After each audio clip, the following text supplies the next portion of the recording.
காற்றாலை, உங்களுக்கு காற்றாலைன்னா புரியுதா? அந்த காற்றாலையில இருக்க கரண்ட் அவங்க சொல்றாங்க. அப்புறம் புனல் மின்சாரம், அவங்க புனல்னா நீங்க வேற புனல் நினைச்சிடாதீங்க, தண்ணி மின்சாரம் தான் புனல் மின்சாரங்கிறது. இது வந்து மழை பெஞ்சாதான் வரும், அது காத்தடிச்சாதான் சுத்தும். இதை கொண்டு போய் நான் கணக்கில் வச்சேன்னு சொன்னா நான் என்ன சொல்றேன், இங்களுக்குள்ள ஒரு நிறுவனம் ஃபேக்டரி நிறுவி இருக்கிறீங்களா? புரட்சி தலைவர் எம்ஜிஆர் காலத்தில் என்ன பண்ணாங்களோ அதுக்கப்புறம் யாருமே கரண்ட் தயார் பண்ணல. சரி, ரொம்ப வேணாம், 2001 இருந்து 2006 வரைக்கும் ஜெயலலிதா கரண்ட் இருக்குன்னு சொல்றாங்கல்ல. அப்ப அதுல கரண்ட் வச்சிருந்தா இப்ப வந்திருக்கணுமா இல்லையா? ஏன் இல்லை? அப்ப எப்படி எல்லாம் ஏமாத்துறாங்கன்னு சொல்ல. தேசிய முற்போக்கு திராவிட கழகத்தை உட்கார வச்சா 5 மாசம் கரண்ட கொடுக்கறனா இல்லையான்னு பாருங்க. உண்மையை சொல்றேன், பத்திரிகாரங்களுக்கு ஆச்சரியமா இருக்கு. என்னடா விஜயகாந்த் இப்படி புருடா விடுறான், பொய் விடுறான். புருடாவும் இல்ல பொய்யும் உள்ள பத்திரிகை நண்பர்களே, உண்மையை சொல்றேன். அதற்கு உண்டான திட்டங்கள்.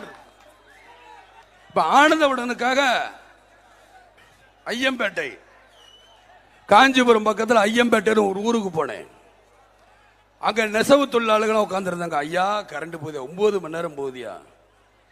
ஒரு மாசம் நாங்க வேலை செஞ்சு ஒரு சேலை நெஞ்சா 1000 ரூபாய் இல்லாட்டி 1500 ரூபாய் இப்படி முன்ன புண்ண கூலி கிடைக்குமியா? சில நேரத்தில் கரண்ட் 9 மணிக்கு போனா காலையில், அதான் 12 மணிக்கு சில நேரத்தில் போயிடும். காலையில் 6 மணிக்கு வரும். எங்களால் தூங்க முடியாது, ஒன்றும் சொல்ல முடியாது. கொசுக்கடியிலாம் கிடப்போம். இப்படியெல்லாம் வருது. என்னையா பண்றதுங்கிறோம். கரண்ட்னால யாரு பாதிக்கப்படுறா? நெசவாளிகள் பாதிக்கப்படுறா. கேட்டால் ஏழைகள் பக்கம் நாங்க இருக்கிறோம். ஏழையின் சிரிப்பில் இறைவனை காண்போம். எங்க ஏழையின் சிரிப்பில் இறைவனை காங்க போறீங்க? விவசாயி போறான், அங்க விவசாயி போனா கரண்ட் வரல, மோட்டர் ஆன் பண்ணிட்டு படுத்து கிடக்கிறாரு வாய்க்காட்டிலேயே வரப்புலையே. நட்டு வாக்கால் வருமா, பாம்பு வருமா, என்ன பூச்சி வரும், காலை கடிக்கும், எவனுக்கு யா தெரியும்? ஏன் அவங்க சுவிட்ச போட்டுக்கானா? எப்ப கரண்ட் வரும்னு சொன்ன, எப்ப வரும், எப்ப இருக்கும், எப்ப போகும் யாருக்கும் தெரியாது. இருட்டிலே லஞ்சம் வாங்கி வாங்கி வாங்கி பழக்கப்பட்டிருக்காங்களே, டேபிள் கடையில் அதுலயும் குடு குடு குடு குடு. அதுக்காக பவர் கட் பண்ணி வச்சிருக்காங்களா என்னன்னு தெரியும். எல்லா ஊரும் போயிடுச்சு. இப்ப காலேஜ் பூரா கட்டுறாங்களே எல்லா மந்திரியும். எப்படி கண்டு காசு? எங்க நீ நான் இருந்து பார்ப்போமா? எம்எல்ஏ இருந்து பார்ப்போம், மந்திரியா இருந்து காலேஜ் கட்டிடுவோமா? கட்டுறாங்களே, கொள்ளை அடிக்கிறாங்க. ஆக இந்த பவர் கட்டுங்கிறது மக்களை ஏமாற்று வித்த. பவர் இப்போதைக்கு வராது. நீங்க தேசிய முற்போக்கு திராவிட கழகத்தை உட்கார வைங்க, பவர் வரும். மதுரைக்காரர் சொல்றாரு, என் பேரை சொல்லி சொல்லி எல்லாம் கட்ட பஞ்சாயத்து பண்றாங்க, வேண்டான்னு. இந்த கட்ட பஞ்சாயத்துக்கு பெயர் போனதே போலீஸ் ஸ்டேஷன் இருந்தது, காவல்துறையா. அது காவல்துறை கட்ட பஞ்சாயத்து ஆனதே திமுக அண்ணா திமுக தான் கட்ட பஞ்சாயத்து நிலையமாயிருச்சு. முடியல, பார்த்தாங்க. காவல்துறையும் கையை கட்டிக்கிட்டே இருந்தாங்க. என்னடா அவங்க மாத்திரம் லஞ்சம் வாங்குறாங்க, நம்மளும் நீட்டுவோமே. இப்ப என்ன வந்துருச்சு? ஆகையினால போற பக்கமெல்லாம் நீட்டுறாங்க. சரி, பெரிய அதிகாரி தான் பெட்டி பெட்டி வாங்குறானே, நம்ம என்னடா பண்றோன்னு பார்த்தாரு சின்ன போலீஸ்கார். நோயின்றில் ஏதாவது வாங்க, இங்கிட்டு மணல் கொள்ளை. மணல் கொள்ளைக்கு ஒன்றும் யாரும் கேட்கறத பத்தி ஒன்றும் அவன் கொள்ளை அடிச்சுக்கிட்டே இருப்பாங்க. நீங்களும் கேட்க முடியாது, அடிச்சிருவாங்க, வீடு பூந்து அடிப்பாங்க. இப்ப நீங்க ஒரு பழைய இரும்பு கடை நடத்துறேன்னு வைப்பான், என்ன தெரியுமா வந்து செய்வாங்க? 20 பழைய இரும்பு கடை நடத்தினா நேரா போலீஸ் வரும். இந்த தண்டவாளத்தை எங்கிருந்து திருன்னு, தண்டவாளம் மாதிரி எங்கேயா இருக்கு? ஏ தண்டவாளத்தின வாயா, ஸ்டேஷன்ல உட்காரு, கொண்டு விடுவோம் கொண்டு. இப்படி படி.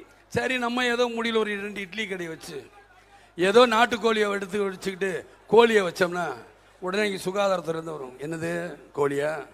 என்ன அது காக்கா வெட்டி போட்டு கோழிங்கிற, வா நீ விற்கிறதெல்லாம் சரியில்லை, கிளம்பு. ஆக இதைத்தான் செஞ்சுக்கிட்டு இருக்கு. சட்டம் ஒழுங்கு எந்தெந்த வகையெல்லாம் கெட்டு போயிருக்கு, கெட்டு போறதுக்கு இவங்க தான் ஆதாரம். அன்னைக்கு கோயம்பேடு மார்க்கெட்ல போறேன், அன்னைக்கு அதை எழுதல, ஆனந்தப்படல. ஐயா எதுக்கியா இவங்க வந்து ஏற்கனவே எங்க தாலியே தான் அறுந்து போய் கிடக்கு. இதை நான் அன்னைக்கு சொல்லல, அவங்க சொல்றாங்க. அந்த தாய்மார் ஆயில் கைதெல்லாம் வெளியே விடுறாங்களே, எதுக்கு வெட்டுறது குத்துறதுக்குமா? எங்களை ஏன் இப்படிலாம் சாகடிக்கிறாருன்னு தெரியல. அப்ப சொன்னேன், நீங்க தானமா ஓட்டு போட்டீங்க, அனுபவிங்க. நல்லா என் புத்திய செருப்பை கழட்டி அடிக்கணும் தம்பி, நாங்க தான் ஓட்டு போட்டோம், என்ன பண்றதுன்னு தெரியல. எங்கு பார்த்தாலும் ரவுடிசம். நாளைக்கு பாருங்க மெட்ராஸ் இப்ப இன்னும் ராத்திரி என் பேனர் பூரா கழட்டிக்கிட்டு இருப்பேன். இன்னைக்கு கலட்டட்டும் கவலை இல்லை.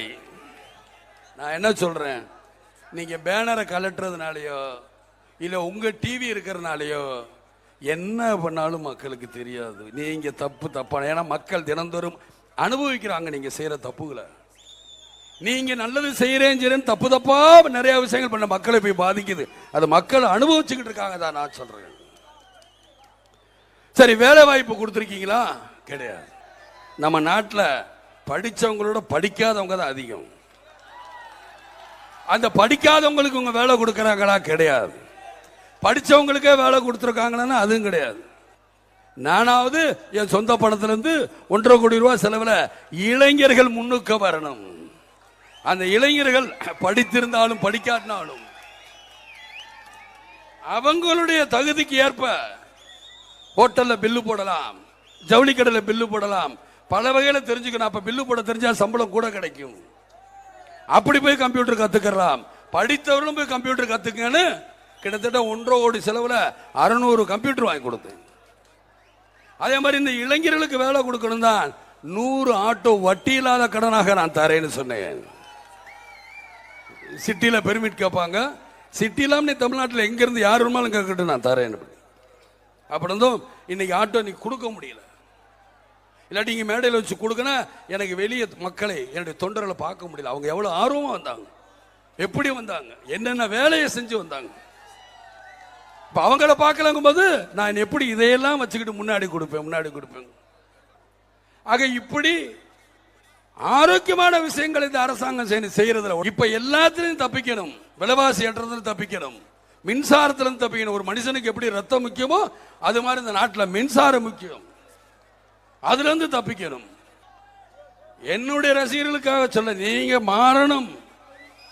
வருது இன்னைக்கு கேப்டனின் ராணுவ ஊர்தி, கேப்டனின்